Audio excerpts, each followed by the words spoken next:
Salut tout le monde, j'espère que vous allez bien. Aujourd'hui, on va comparer des smartphones. Qui sera le meilleur en photo? Et c'est parti.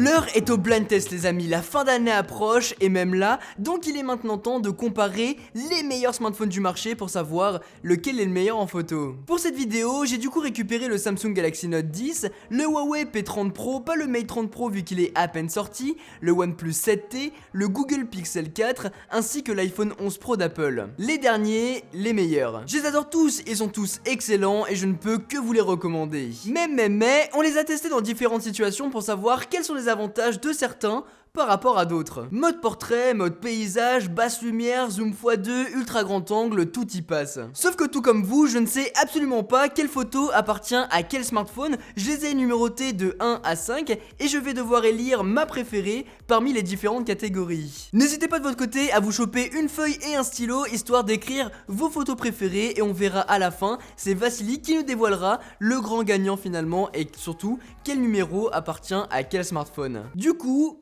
que le meilleur gagne. On a préféré basculer directement sur l'ordinateur, comme ça on a vraiment un écran neutre pour regarder toutes les dernières photos. Elles sont triées par rapport aux différentes catégories et on va commencer par la normale en paysage. On les a juste là, voici la numéro 1 qui est vraiment belle. Ouh, celle-là elle est beaucoup plus terne, ça se voit directement. Celle-là elle est plus vers les cyan, j'ai l'impression. Les bleus sont plus sont plus vers les cyan. Le jaune éclate plus, on a des couleurs beaucoup plus contrastées. Ça c'est trop jaune, un peu trop terne je trouve. Oh, ça c'est beaucoup trop terne. Ah, c'est intéressant. J'adore ce concept. On l'avait fait l'an dernier, mais voilà, j'adore cette vidéo. Du coup, je pense que... Ah, je partirai sur la 3 de mon côté. Le mode portrait maintenant. Alors, déjà, va y avoir différents modes portrait dépendamment des téléphones, parce qu'il y en a qui ont un mode portrait grand angle et pas d'autres. Celui-là, c'est le cas. On va voir celui-là, celui-là... Oh, c'est difficile quand même, hein. J'ai la même position. Alors, attendez... La 3 est vachement belle, la 5 est encore mieux, mais la 1, même si c'est un mode un peu plus grand angle, la qualité est vraiment sympa. Attendez, si on zoome un peu pour voir, parce que le mode portrait, le défaut va surtout se faire au niveau du détourage, je vais dire la 5. Ensuite, on va avoir le selfie normal. Alors, je me suis mis dans un endroit avec un petit peu le soleil derrière moi, du coup on verra comment ça gère le contre-jour. Et celle-là, voilà, vous voyez pour le coup, le contre-jour, la différence entre les deux, c'est incroyable, celle-là elle est folle. Ah, celle-là, elle est pas mal aussi. Donc là, on a un grand angle, alors que sur la 3ème, il n'y en a pas. Oh, les détails sur celle-là, c'est fou! Alors celle-là, non. Ça, c'est un non. Oh, le combat est très difficile. Donc là, on est sur la caméra avant du smartphone. Ah, la 2 ou la 4, c'est compliqué là. Je vais dire la 2. On enchaîne maintenant avec le selfie, avec le mode portrait. Maintenant vous savez que on a une détection des visages pour pouvoir adapter le mode portrait. Sur certains ça fonctionne, sur certains non, donc on verra. Donc là on est encore cramé par rapport à la dernière, exactement. Voilà, là on n'est pas cramé et on a un joli flair tout le long là. Celle-là, alors on a super flou sur celle-là. Et on est vachement bien détouré par contre, hein. Ah, celle-là est pas mal aussi, c'est fou. J'ai les oreilles rouges là. C'est marrant parce que cette année, dépendamment du smartphone, on aura vraiment de grosses ressemblances. Après, le flou va varier. Par exemple sur la 4, on voit que derrière, il va... Au lieu de mettre un flou gaussien classique, il va l'adapter pour mettre un petit peu de bokeh balls derrière et c'est super sympa. Sur la 1, ça a absolument pas fonctionné. Et sur la 5, c'est un peu léger. Donc, je sais pas laquelle choisir, c'est fou. Je vais dire la 2. On enchaîne cette fois-ci avec l'effet de profondeur. Au lieu d'avoir le mode portrait, on a vraiment rapproché l'objectif au plus près de l'objet. Donc là, c'est un sapin de Noël pour voir comment il va adapter le flou derrière-plan pour voir un petit peu la différence de qualité. Et sur cette première image, c'est incroyable. Et j'adore faire ce genre de photos. Là, c'est beaucoup plus terne, beaucoup plus bleu dans les couleurs. Ah bah là, celle-là, ça l'est encore plus. Là, c'est très jaune. Là, c'est encore plus jaune. Là, c'est très terne en fait. Oh, la 1 sans hésiter. Là pour le coup, go la 1. En plus, il y a beaucoup plus de détails au niveau des petites branches. On le voit à ce niveau-là. On garde des informations sur le ciel qui est un petit peu bleu. C'est un petit peu cramé dans le ciel en hauteur, alors que ça l'est beaucoup moins sur la 5ème par exemple. Mais bon, on a le dégradé est meilleur. On enchaîne maintenant sur l'objet. J'ai voulu tester avec un bâtiment pour voir un petit peu comment ça allait s'adapter au niveau des détails du bâtiment, mais aussi au niveau du ciel. Et en plus, on a le petit coucher de soleil qui commence à arriver au fond. Donc voilà, c'était histoire de tester tout ça. Donc celle-là est très très belle. Celle-là, encore une fois, elle tend vers les bleus, c'est un petit peu dommage. Et on perd un peu de détails sur celle-là aussi. Sur la troisième, on a beaucoup de détails.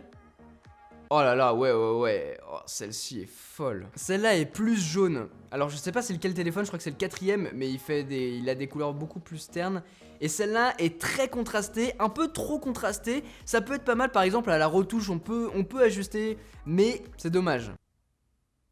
Ah, je prendrais la une. Histoire de mettre un petit peu de suspense, n'hésitez pas à vous abonner juste ici. Voilà, abonnez-vous, voilà, c'est gratuit. Et puis vous pouvez suivre mes vidéos en activant la cloche, c'est toujours sympa. On enchaîne maintenant avec la différence des couleurs. J'ai vraiment voulu tester ça et on a chopé un endroit où c'était parfait avec un joli sapin de Noël tout rouge, le Fouquet's rouge, on a le ciel bleu, on a un petit peu de détails aussi à ce niveau-là, on va voir les plantes, enfin bref, on a vraiment tout, les ingrédients parfaits. Et celle-là est trop belle. J'adore cette photo. Le 1. Je sais pas combien de fois j'ai voté pour lui, mais franchement les photos sont vraiment jolies. Alors celle-là, on perd beaucoup de détails quand même, notamment au niveau du rouge qui va plus tendre vers les marrons. Si on repasse sur la première photo, c'est beaucoup plus lumineux, beaucoup plus peps, et sur un écran neutre, vu que c'est pas sur un écran de smartphone, donc ça se remarque beaucoup plus. Sur la troisième, on a un petit peu moins de détails là aussi, surtout au niveau du ciel, on peut voir que ça a un petit peu bougé en fonction des photos, mais là le ciel est quand même un peu plus bleu, sur la première un peu plus blanc au niveau des nuages. Et surtout, le premier plan est beaucoup moins mis en avant, je trouve. Ah, par contre, la quatrième, pour une fois, le côté un petit peu orangé ressort vachement mieux. Et avec le soleil qui tape dessus, je pense que le contraste est vraiment joli. Et si on regarde un petit peu derrière, au niveau des détails, oh là là, du lampadaire, c'est trop beau, quoi, c'est trop beau. Et bah, je vais partir sur la 4 sur celle-là. J'ai choisi, j'avais même pas mis le comparatif. Ah, mais c'est vrai que la 1 et la 4... Je pense que je vais rester sur mon avis, mais la une est vraiment belle aussi. On enchaîne maintenant avec la basse luminosité, et c'est l'un des points les plus importants aujourd'hui sur un smartphone.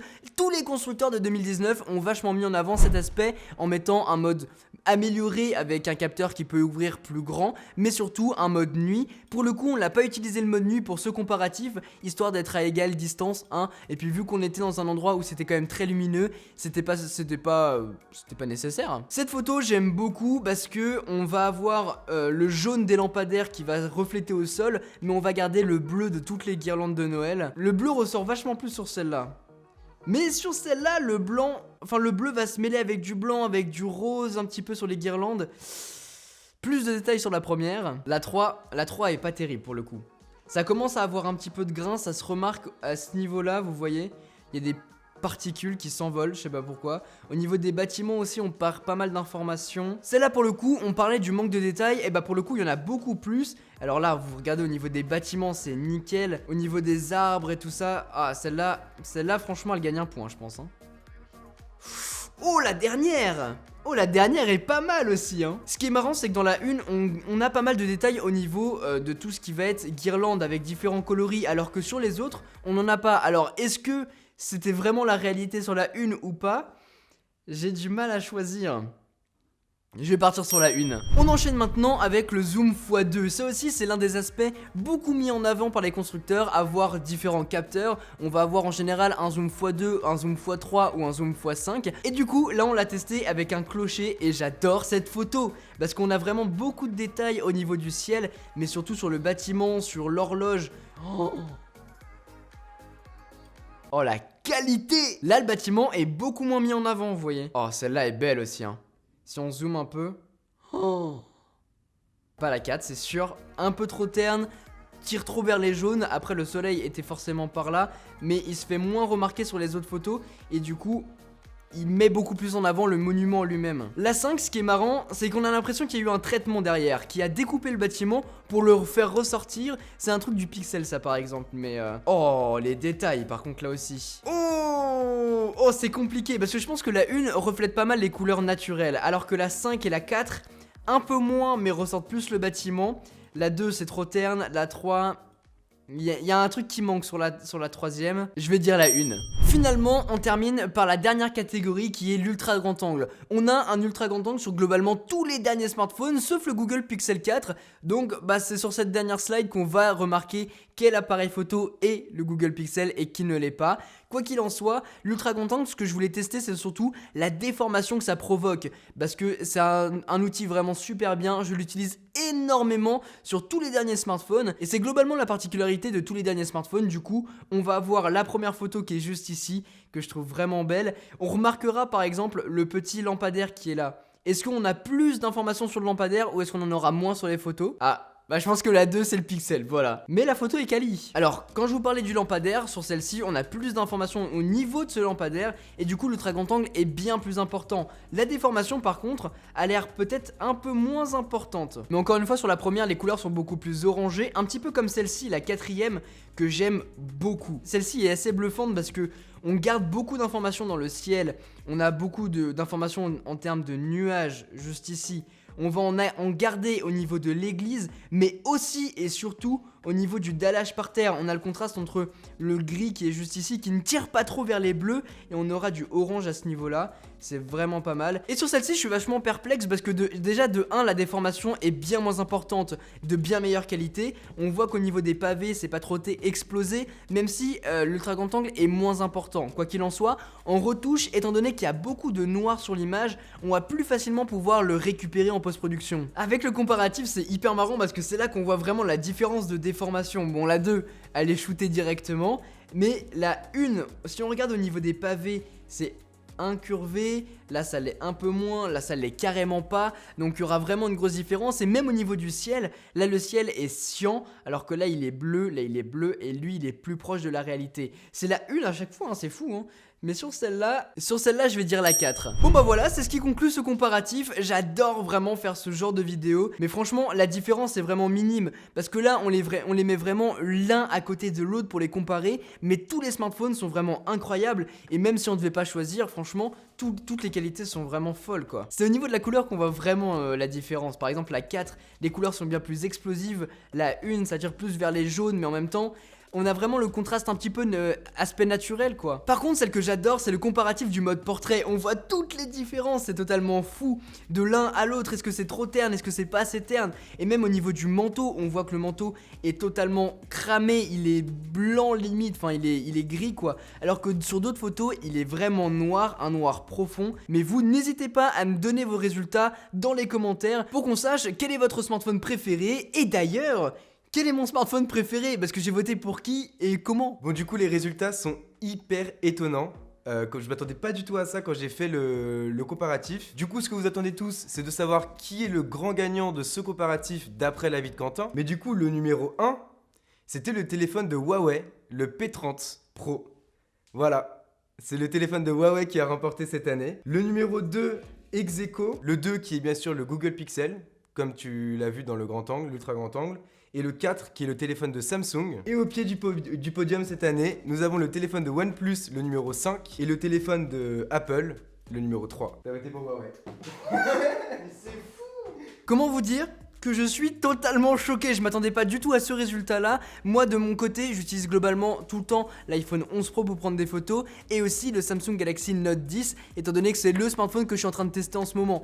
Mais c'est complètement fou de savoir que c'est le téléphone de Huawei qui a gagné finalement. Avec derrière, c'était qui derrière? Juste derrière, il y avait le Google Pixel et le téléphone de Samsung. C'est hallucinant. N'hésitez pas à me dire en commentaire pour qui vous avez voté, quel est votre grand gagnant, votre grand favori. Moi cette année, apparemment, c'est le Huawei P30 Pro. Voilà en tout cas les amis pour cette vidéo, j'espère vraiment qu'elle vous a plu. Si c'est le cas, n'oubliez pas de mettre un gros pouce bleu, de vous abonner et d'activer la cloche pour ne pas manquer toutes mes prochaines vidéos, sachant que c'est une vidéo par jour du lundi au vendredi jusqu'au 24 décembre. C'est vraiment un concept de vidéo que j'adore faire parce qu'on compare vraiment les meilleurs smartphones de cette année, de l'année 2019, et on fera sans doute la même chose en 2020. En revanche, si vous voulez une vidéo similaire où on va vraiment comparer les smartphones chez une marque en comparant les différentes années, c'est quelque chose qui peut être envisageable. Il faut que j'essaye de les récupérer à gauche à droite, mais c'est faisable. N'hésitez pas si ça vous intéresse. Ça permettrait vraiment de voir l'évolution de la qualité photo chez un constructeur. Sur ce les amis, c'était Quentin, passez tous une très bonne journée. Tchuss.